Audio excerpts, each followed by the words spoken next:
Pues buenos días, sean bienvenidos todos. Hoy nos encontramos en nuestra cuarta lección.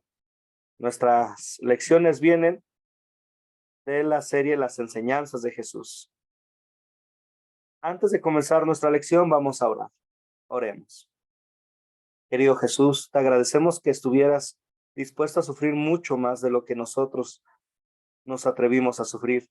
Te damos gracias porque hiciste eso por nosotros. Lograste la victoria completa y ahora reinas sobre todas las cosas.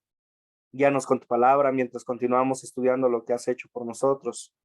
En tu nombre oramos. Amén.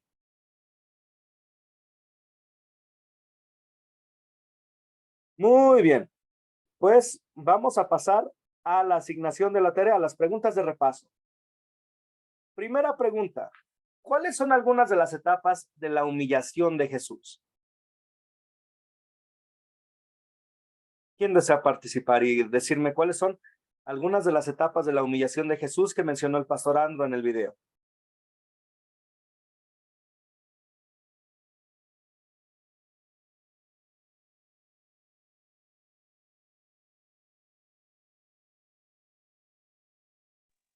Pastor, bendiciones. Uno de las humillaciones fue que no usó su poder en nosotros y se hizo pobre por nosotros, ¿verdad? Así es, se hizo pobre, se sometió a la voluntad de Dios, no usó su poder divino en su totalidad. Leonardo, le escucho, y luego Lucía.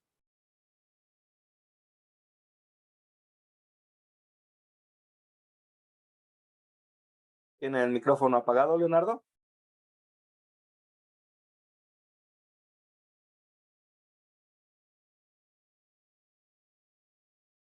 Ok, entonces pasamos con Lucía. Lucía, le escucho. Amén, pastor. Yo creo que la primera etapa fue que se hizo hombre y como dice su palabra, no estimó al ser igual a Dios, sino que aceptó, fue obediente y decidió pues ser un hombre, 100% hombre, como lo dice su palabra. Muy bien. ¿Qué más? ¿Qué otro aspecto de la humillación vemos o etapa de Jesús vemos o nos menciona el pastor Andro? Se hizo siervo, dice la palabra de Dios. Lavaba los pies de sus discípulos. Nos mostró el servicio, el ejemplo del servicio. Muy Aprendió bien. la obediencia, siendo Dios. Qué hermoso. Así Y es. pues murió en la cruz, que fue la culminación de su ministerio. Muy bien, muchas gracias, Lucía. Sí, vemos su humillación en su nacimiento humilde, siendo el dueño de todo, el Rey eterno, se hizo hombre, menor que un ángel. Su pobreza errabunda, que era pobre, no tenía dónde recostar la cabeza. Su sufrimiento en la vida, sufrió dolor, sufrió hambre, sufrió la pérdida en cuanto a la muerte de Lázaro, aunque él sabía que lo iba a resucitar, sufrió esta parte. Sufrió bajo el poder de Poncio Pilatos, fue azotado, golpeado por nuestros pecados y su muerte en la cruz. Muy bien. Claudia, veo que tiene la mano levantada. ¿Tiene algo que agregar o se quedó levantada?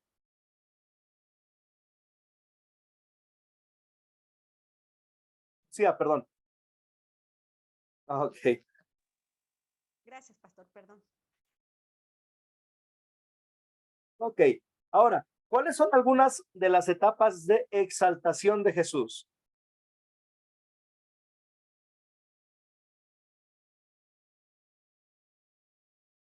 ¿Quién me puede compartir cuáles son algunas de las etapas de la exaltación de Jesús?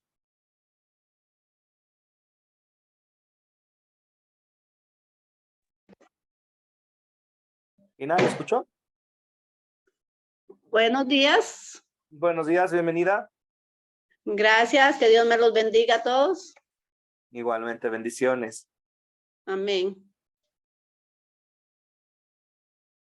Son algunas de las etapas de la exaltación de Jesús.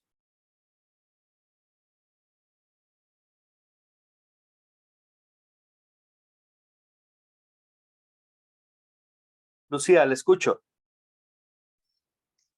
Pues una de las etapas fue que él resucitó y que demostró, bueno, el enemigo pudo ver que la muerte no iba a detener a Jesús, porque él era Dios, no podía morir y él fue exaltado por eso.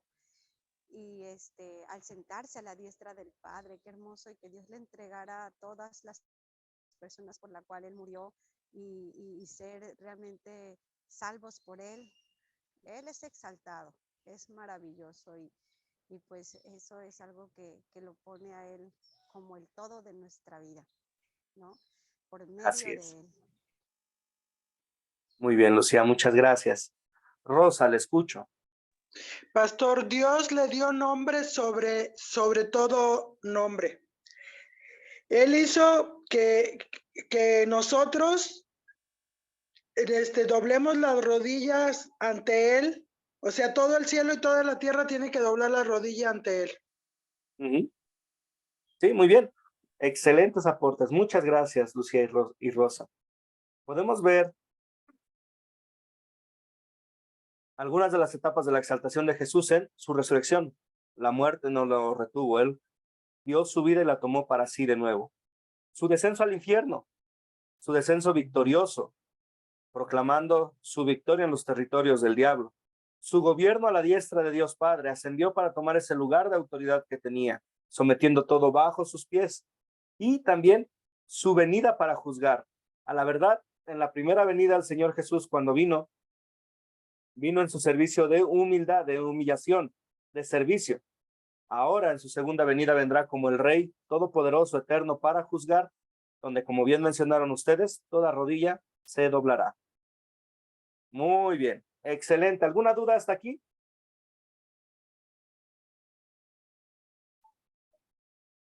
Entonces vamos con la siguiente pregunta. ¿Qué estaba haciendo Jesús cuando descendió al infierno?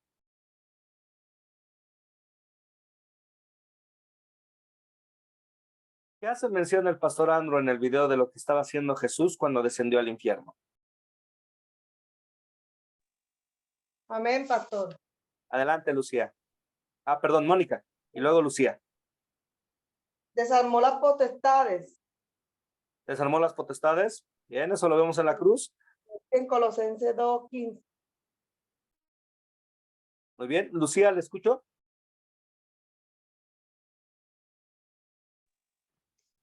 Pues él estaba reafirmándole a las tinieblas que él es Dios por sobre todas las cosas y que ellos deben obedecer.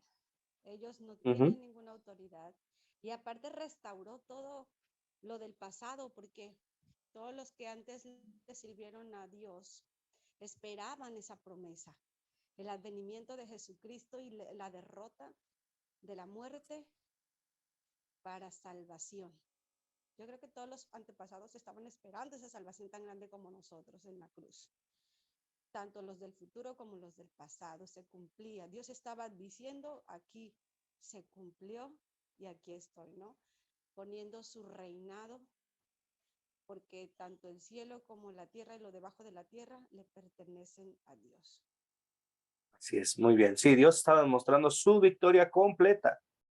Estaba demostrando a aquellos que no creyeron, él de verdad era Dios, él de verdad era el Mesías. Y podemos pensar en Jesús como un rey soberano entrando con una marcha triunfal. Parece que en su descenso, aunque no tenemos demasiada información sobre este evento, primera de Pedro, capítulo 3, versículos 18 y 19 y Colosenses 2:15, parece que Jesús estaba proclamando la victoria en el propio territorio del diablo. Puede haber sido un tipo de marcha victoriosa, un rey que entra glorioso a aquel pueblo o aquel, en este caso, aquel enemigo que ha sometido. ¿Quién puede leerme los versículos que están en pantalla? ¿Quién desea participar? Adelante, Rosa. Dice primera de Pedro 3, 18, 19. Porque también Cristo padeció una sola vez por los pecados, el justo por los injustos, para llevarnos a Dios. En el cuerpo sufrió la muerte, pero en el espíritu fue vivificado. En el espíritu también fue y predicó a los espíritus encarcelados. ¿Leo la otra? Sí, por favor. Colosenses 2:15. Desarmó además a los poderes y las potestades, y los exhibió públicamente al triunfar sobre ellos en la cruz.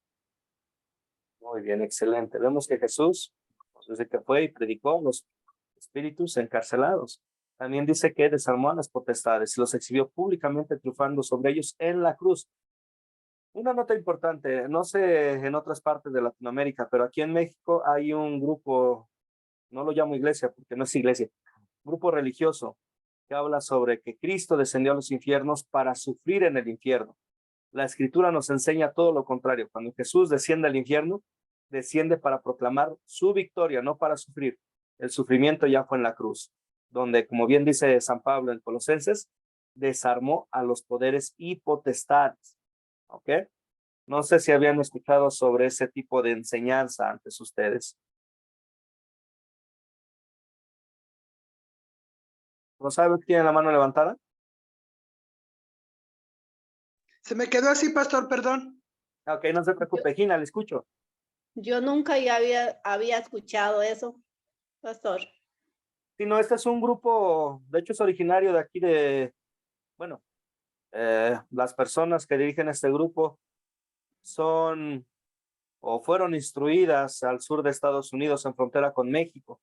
Después ellos vinieron aquí y formaron su propia iglesia, pero es una enseñanza totalmente diabólica. Hablan de que el pastor o líder de esta congregación o de este grupo es el Cristo encarnado y enseñan eso, que Jesús descendió a los infiernos a sufrir.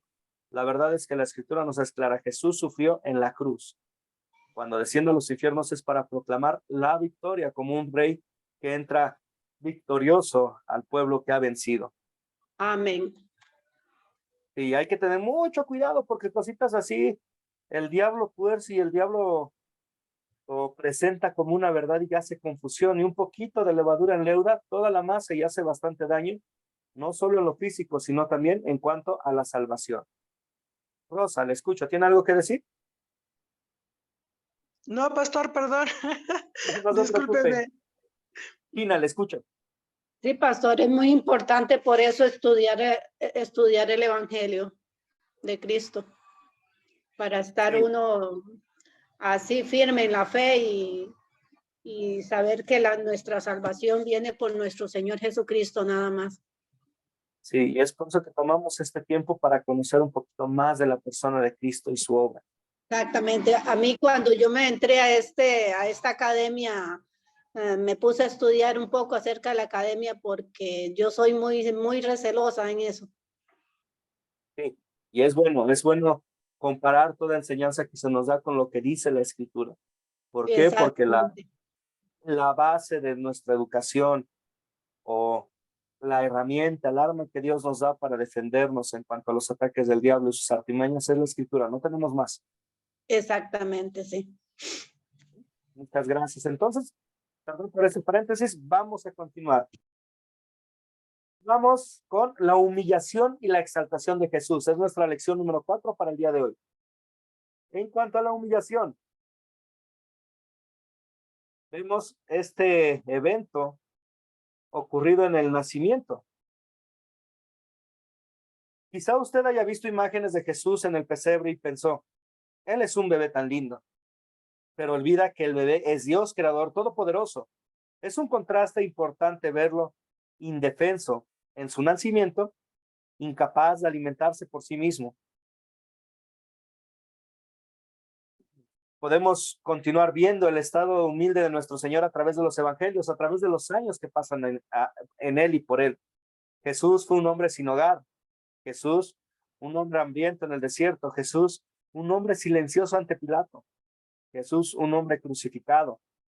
Jesús, un hombre que murió. El que no se ve muy poderoso en su estado de humillación. Recordamos la reacción de Pilato, ¿verdad? ¿Cuál es la reacción en cuanto al ver a Jesús? Él dice, ¿tú eres rey? Porque no lo ve como una amenaza, lo ve más como un pobre hombre que es atacado por el pueblo y que quieren desaparecer. Vemos a el mismo Jesús mientras enseñaba, no teniendo riquezas, no teniendo un lugar donde recostar su cabeza. Pero vemos en esa humildad la grandeza de nuestro Dios. quien, como ya citamos, no escatimó el ser igual a Dios como algo que aferrarse, sino que se hizo hombre para rescatar a los que estaban bajo el dominio de la ley y bajo la obra del diablo. Podemos poner un ejemplo en cuanto a este tipo de humillación. Pensemos, y es una humillación en el buen sentido, como hablamos en el video. Pensemos en la persona más rica de cada uno de sus países. En el caso de México, pues un rico que se me ocurre es Carlos Slim. Pensemos que el señor Slim dice, pues yo aprecio mucho a esta persona y voy a tomar su lugar, voy a lavar su baño, a barrer su casa, a limpiar todo lo que tiene, a lavar su ropa. Es una persona rica, no tendría por qué hacerlo. Pero en el ejemplo, él se humilla al hacerlo, al prestar un servicio hacia nosotros. El servicio de Jesús es mucho más grande y mucho más precioso para nosotros. Pues él no solamente se hace un hombre y cumple la ley por nosotros, sino que con su sacrificio perfecto nos redime para siempre en su preciosa sangre. ¿Algún comentario hasta aquí?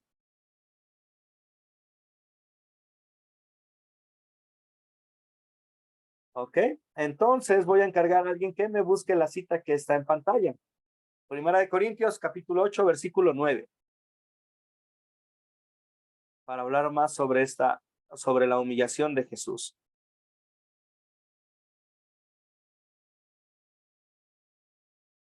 Amén, pastor. Adelante, Lucía.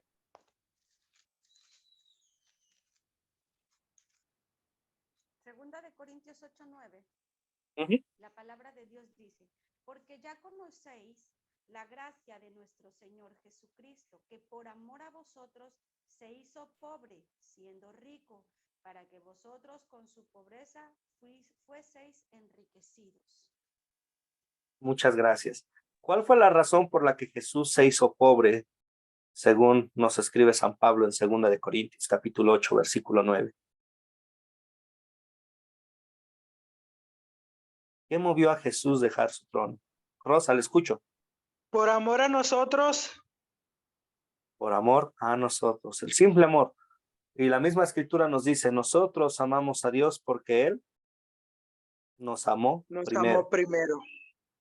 Y cuánto amor no nos mostró Jesús, que no escatimó el ser a Dios como algo que aferrarse, sino que se hizo hombre para morir por nosotros, para redimirnos. ¿Hasta aquí algún comentario? De nuevo, si estoy hablando mucho, si tienen alguna duda o algo, con toda confianza y no tengan miedo de participar. Ahora No, pastor, bueno, yo estoy bien. Vamos muy bien. Excelente, entonces. Ahora vamos con la siguiente parte, la exaltación. La exaltación de Jesús.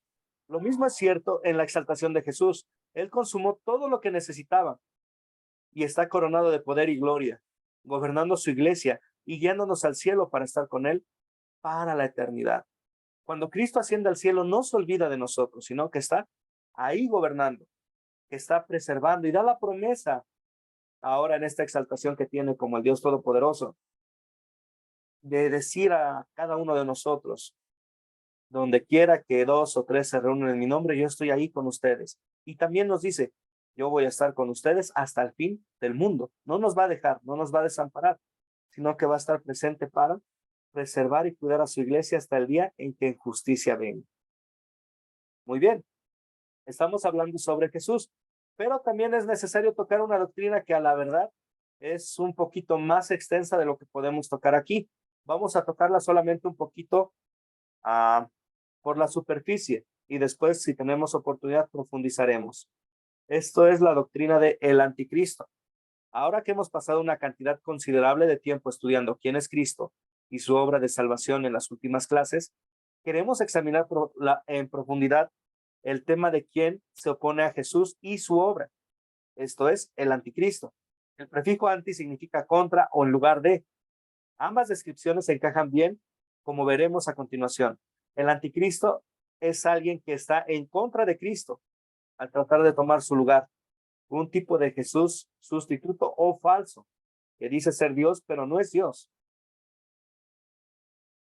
Permítanme hablar un poco antes de estudiar juntos 2 de Tesalonicenses capítulo 2, que es uno de los pasajes principales acerca del anticristo. El apóstol Juan advirtió a sus lectores en 1 de Juan capítulo 2, cuando dice, tengan cuidado con los muchos anticristos que ya habían llegado, que de hecho habían salido del grupo de verdaderos creyentes, la iglesia misma. Todo maestro falso es un anticristo en este sentido. Todo maestro que quita la gloria de Dios y que la toma para sí y para sus fines perversos es un anticristo. Gina, le escucho. ¿Tiene el micrófono apagado? Tesalonicenses, ¿qué dijo? Perdón. Segunda de Tesalonicenses, capítulo 2. A continuación lo vamos a leer, no se preocupe, nada más quiero dar una breve introducción en cuanto a el anticristo. Una parte en la escritura donde encontramos más sobre el tema es Daniel 7, donde contiene una profecía de la venida de la entidad que es el anticristo en el sentido más amplio de la palabra. Cuando escribe con vívidas palabras sobre el surgimiento del imperio romano.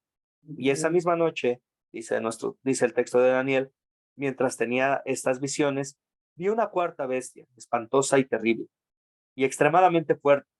Tenía unos enormes colmillos de hierro, con los que devoraba y desmenuzaba todo, y con las patas pisoteaba las obras. Comparada con todas las bestias que antes vi, era muy diferente, pues tenía 10 cuernos. Mientras contemplaba yo los cuernos, vi que de entre ellos salía un cuerno más pequeño, y que delante de él fueron arrancados 3 de los primeros cuernos. También pude ver que los ojos de este cuerno parecían los de un ser humano, y que hablaba con aires de grandeza. Más tarde Dios explica esta profecía diciendo que el cuerno pequeño es otro rey, diferente de los primeros, que derribará a los 3 reyes, blasfemará contra el Altísimo, quebrantará a sus santos y hasta intentará cambiar los tiempos y la ley, pues les serán entregados durante un tiempo y tiempos y medio tiempo, lo que probablemente es una manera poética de decir todo el periodo del Nuevo Testamento. Hay algunos otros lugares de la Biblia también que hablan sobre el anticristo, uno de los cuales exploraremos a continuación. Sin embargo, en este punto queremos considerar por qué lo estamos estudiando aquí. Y hay 3 razones. Número 1, queremos ver nuestras propias tendencias para actuar con el espíritu del anticristo. 2, queremos ser capaces de advertir a otros sobre el anticristo y el anticristo. 3, queremos darnos cuenta de que la mejor manera de combatir al anticristo es, primero, predicar el evangelio en su pureza. Segundo, predicar el verdadero evangelio. Y tercero, predicar el evangelio verdadero. O sea, predicar solamente lo que nos dice Dios en su santa palabra. Bien, ¿hasta aquí algún comentario, alguna duda? Ninguna, pastor. Excelente. Entonces vamos a comenzar con la pregunta. ¿Qué aprendemos del anticristo en 2 de Tesalonicenses capítulo 2, versículos 1 al 12? Aquí sí les voy a pedir que alguien me ayude a leer los versículos que aparezcan en la pantalla y que todos vayan anotando conforme vean los versículos qué está reflejando esos versículos sobre el anticristo. Veo que están levantadas manos. Rosa y Gina, dígame. Quería leer el texto. ¿Tú también, Gina? Igual yo quería leer el texto igual, pero está bien. Empezamos con Rosa en la primera diapositiva que voy a poner ahorita y después sigue Gina. Después, si alguien más quiere leer, levante la mano, por favor. Adelante, Rosa. ¿Tiene el micrófono apagado, Rosa? A ver, espérame. Dice, sí, ¿es este que tiene la pantalla? Porque yo lo tengo acá en la Biblia. Aquí lo tengo en la pantalla. Vamos a ir dando oportunidad Bueno. de que cada quien lea una pantalla, por decirlo así. ¿Está bien? Ok. Dice, hermanos, con respecto a la venida de nuestro Señor Jesucristo y nuestra reunión con Él, les rogamos que no cambien fácilmente de manera de pensar. No se dejen asustar por nadie, ni siquiera por un espíritu, una palabra o una carta que pretenda aparecer como nuestra en el sentido de que el día del Señor está cerca. Amén. Gracias. Ahora, Gina.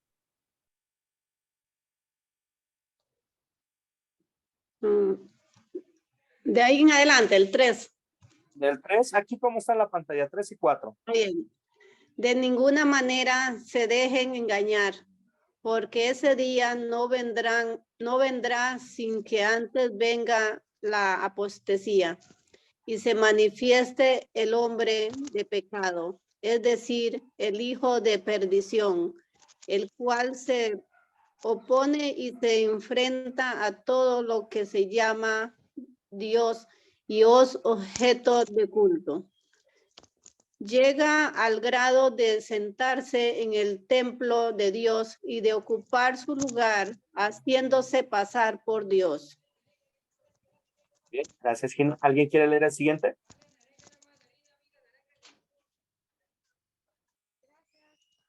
Lucía, ¿desea usted leerlo?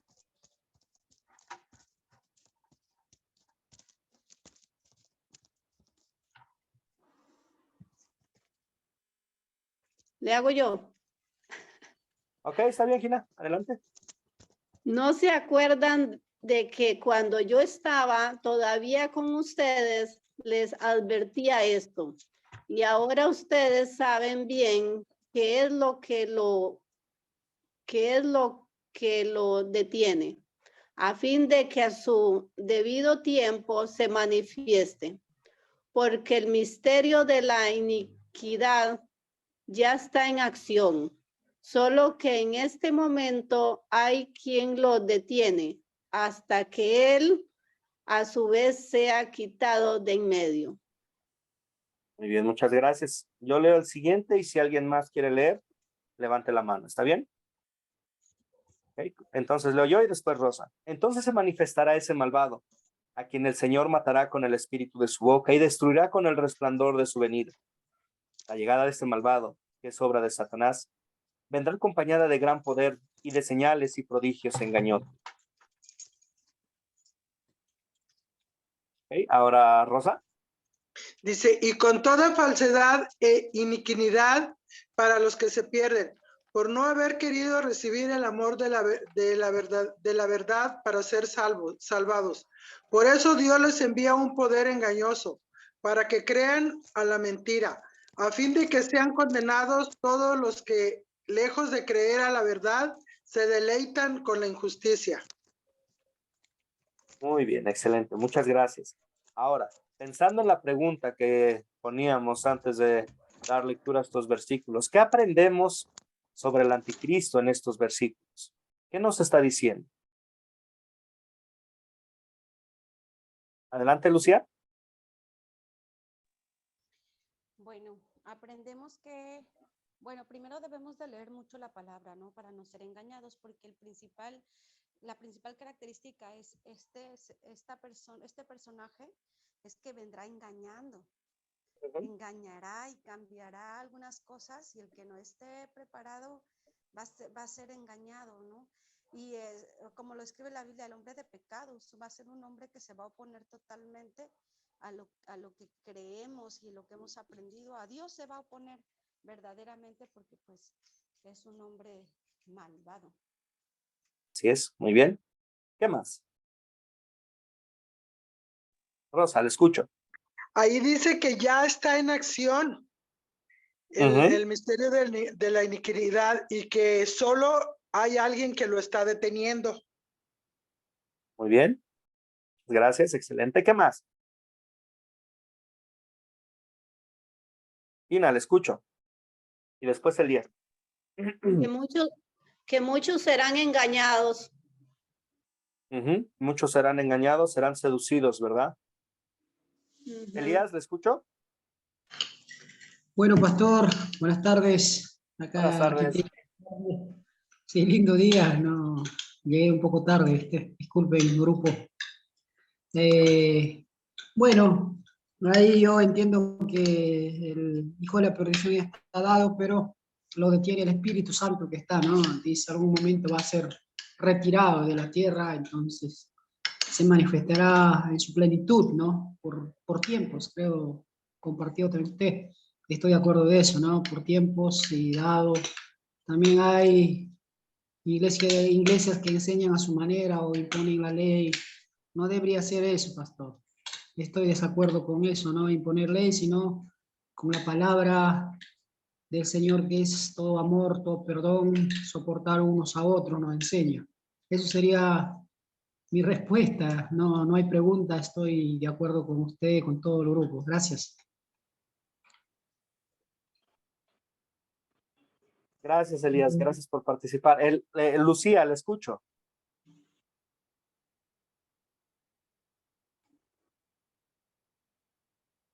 Se quedó con la mano levantada. Ah, sí, perdón, pastor, me quedé con la Está mano bien, no se levantada. preocupe. Ok, entonces hemos aprendido que el anticristo es el hombre de pecado, que está condenado a la destrucción. La caída de la verdad de la salvación estaría acompañada por la revelación del anticristo, el hombre de pecado, versículo 3.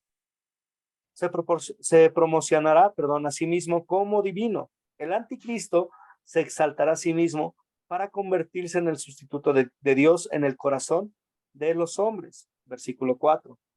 Durante un tiempo el anticristo fue retenido.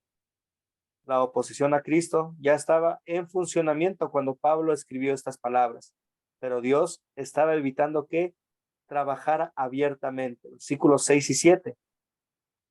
El anticristo debía ser revelado. Finalmente, Dios dejaría que funcionara abiertamente y esto daría lugar a que el anticristo se revelara en el versículo 8.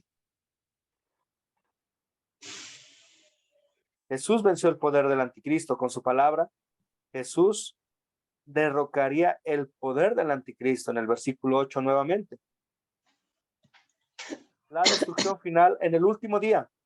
En su segunda venida, Jesús destruía completamente al anticristo. Versículo 8.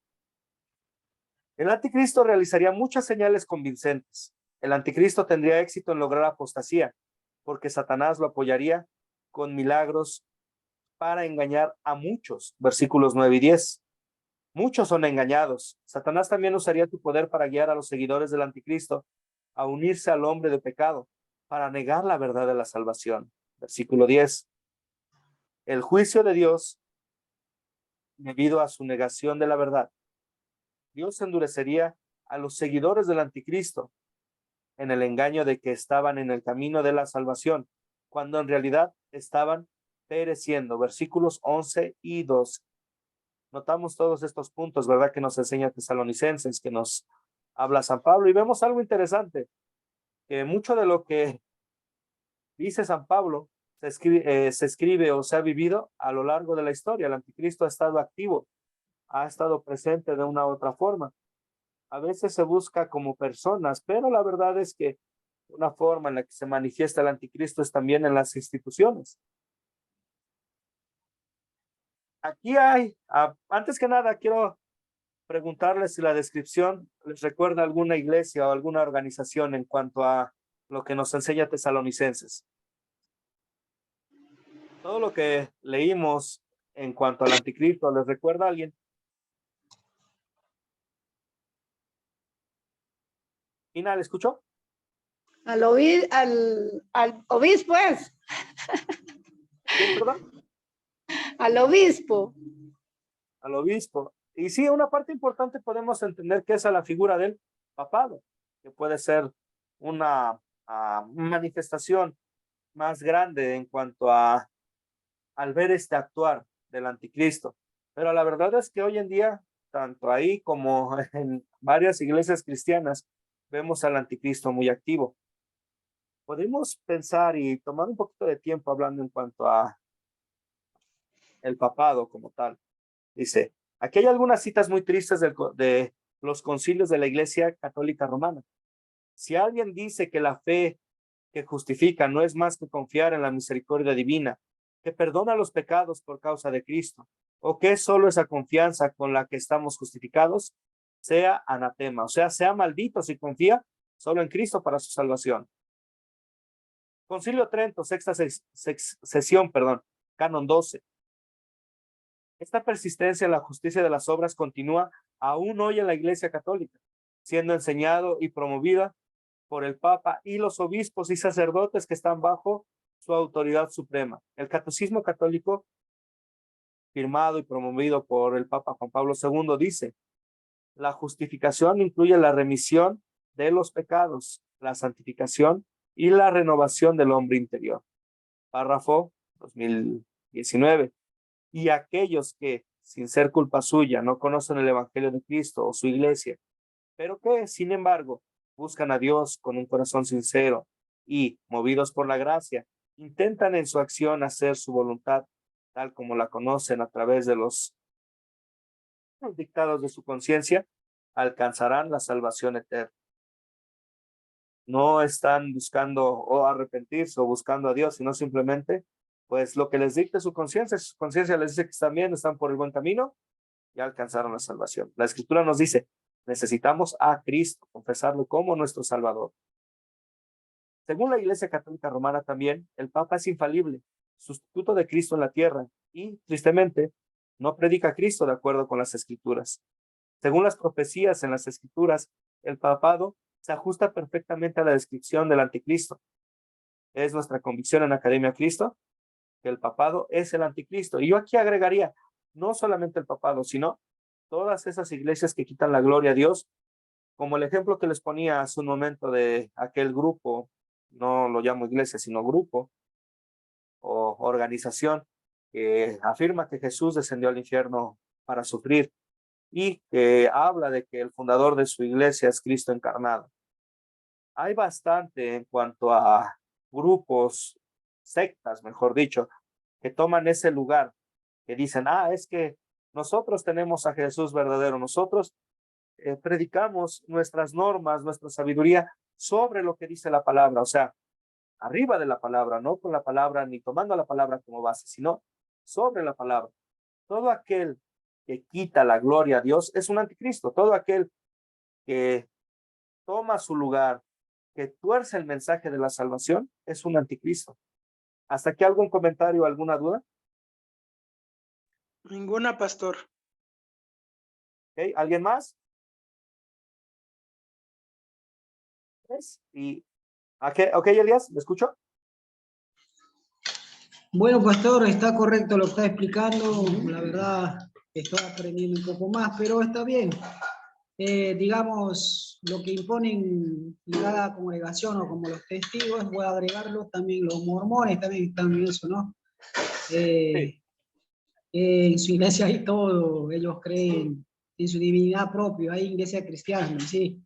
Conozco como los brasileros que hay mucho, ¿no? Para de sufrir. Uh-huh. En algún momento que nosotros fuimos invitados, nos dijo que subíamos ese altar y íbamos a ser bendecidos, si nosotros damos diezmo, las primicias, ese ellos están tomando ellos, ¿no? No es de Dios, no es parte del Señor, ¿no? Es un mensaje, claro que uno tiene que entender de corazón dar o obrar para Dios, ¿no? Entiendo así. Gracias, pastor. Excelente aporte, sí. Vemos varios grupos, ahorita ya nos compartió otros, por ejemplo, a los testigos de Jehová, que dicen que Jesús no es Dios, sino un ángel creado. Y últimamente cambiaron su enseñanza en cuanto a esto. Dicen: ok, no es un ángel, pero no es Dios, es un Dios, algo que se parece a Dios. Ellos enseñan que Jesús fue adoptado para ser hijo de Dios en el bautizo. La Escritura nos enseña que Jesús es Dios desde la eternidad. En cuanto a los mormones, tienen una enseñanza bastante retorcida. Enseñan que si empezamos a hablar de las enseñanzas no vamos a acabar, así que vamos a dejarlo aquí, pero sí hay bastantes grupos que quitan la gloria. No, pastor, siga. Bueno, en cuanto a los mormones, enseñan, número uno, que la Biblia no es suficiente, la palabra de Dios no es suficiente, necesitan el libro del Mormón, y el libro del Mormón está sobre la Biblia. Número dos, enseñan que, y eso es una doctrina antigua, no recuerdo si todavía está vigente, que cuando muramos, cada uno va a ir a un planeta y cada uno de nosotros va a ser un Dios en ese planeta, vamos a ser perfectos. Ahí. Enseñan que Dios no es Dios, sino alguien que viene de otro lugar. Y así hay bastantes grupos que corrompen las escrituras, que se centran tanto en exaltar la sabiduría humana o alguna filosofía que ellos han desarrollado o alguna, y lo voy a decir así, o alguna idea retorcida que el diablo ha sembrado en sus mentes, que quitan por completo la gloria a Dios. Aquel que diga o que enseñe que Jesús no murió por los pecados de todos, o aquel que enseñe que Jesús no es el Hijo de Dios, o aquel que enseñe que en él no tenemos la redención de nuestros pecados, es un anticristo. Por eso es interesante y necesario y urgente que estemos estudiando la palabra de Dios para saber qué es lo que dice Dios aquí y hacer frente a ese tipo de enseñanzas tan peligrosas. Piensen por un momento, ¿cuál es el peligro que hay para la vida espiritual, para la salvación? Si les quitan por completo la piedra angular de la salvación, si les quitan a Jesús, se pierde todo. Fuera de Jesús no hay nada, no hay salvación, no hay vida. Por eso necesitamos ir una y otra vez a la palabra de Dios para hacer frente a estas enseñanzas con lo que dice Dios. ¿Ok? Y como estamos hablando del anticristo, una de las partes que tocábamos en el estudio, en las diapositivas antes, es que siempre vemos afuera, pero también una parte importante, es que hablamos en general del anticristo, estamos hablando de cualquier cosa que tome el lugar de Cristo, es decir, que se establece en lugar de Cristo. Creemos que Cristo es nuestro único salvador del pecado. Cuando murió en la cruz, pagó completamente por los pecados del mundo. La deuda fue pagada. No hay nada que añadir. Él lo ha hecho todo. Ahora, algo que se levanta en lugar de anticristo, en lugar de Cristo, es algo que reitera lo que Cristo ha hecho y dice que se debe de hacer algo más. Dice, ok, Jesús murió para salvarte, pero tienes que agregarle. Y esa lista crece y crece y va más allá de lo que Cristo ya consumó. Como si la obra de Cristo no fuera completa.